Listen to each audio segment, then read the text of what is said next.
Hey friends, it's Miss Jordan from Children's Museum Tucson, and I'm going to read Frederick by Leo Lionni, published by Dragonfly Books. Frederick. And here we go. All along the meadow wall, where the cows grazed and the horses ran, there was an old stone wall.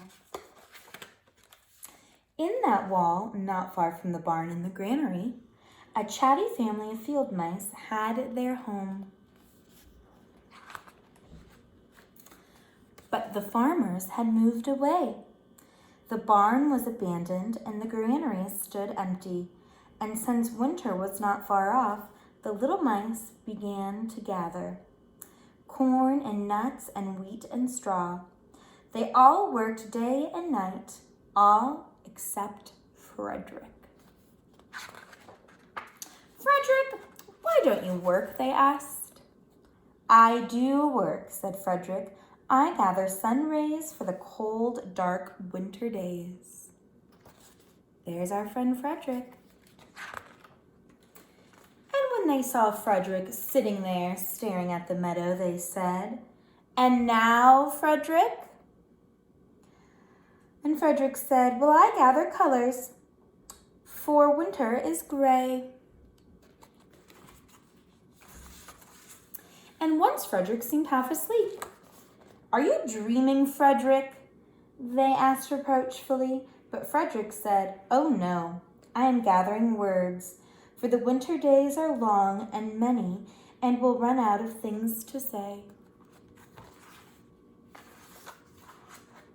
The winter days came, and when the first snow fell, the 5 little field mice took to their hideout in the stones. But there's Frederick. In the beginning, there was lots to eat, and the mice told stories of foolish foxes and silly cats. They were a happy family. But little by little, they had nibbled up most of the nuts and berries. The straw was gone, and the corn was only a memory. It was cold in the wall, and no one felt like chatting.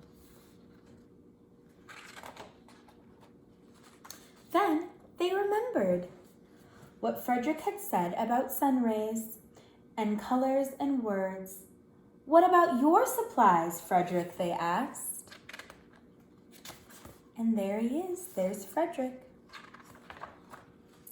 "Close your eyes," said Frederick, as he climbed on a big stone. "Now I send you the rays of the sun. Do you feel their golden glow?" And as Frederick spoke of the sun, the 4 little mice began to feel warmer. Was it Frederick's voice?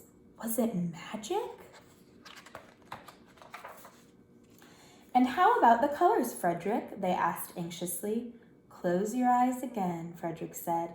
And when he told them of the blue periwinkles, the red poppies in the yellow wheat, and the green leaves of the berry bush, they saw the colors as clearly as if they had been painted in their minds.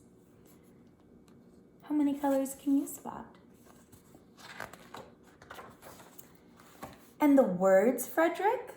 Frederick cleared his throat, waited a moment, and then said, as if it were from a stage, "Who scatters snowflakes? Who melts the ice? Who spoils the weather? Who makes it nice? Who grows the 4-leaf clovers in June? Who dims the daylight? Who lights the moon? One is the spring mouse who turns on the showers. Then comes the summer who paints in the flowers. The fall mouse is next with walnuts and wheat, and winter is last with cold little feet. Aren't we lucky the seasons are 4? Think of a year with 1 less, or 1 more." When Frederick had finished, they all applauded. They all clapped their hands and cheered, and they said, "But Frederick, you are a poet." Frederick blushed on his cheeks, and he took a bow and shyly said, "I know it." Have a good day, friends.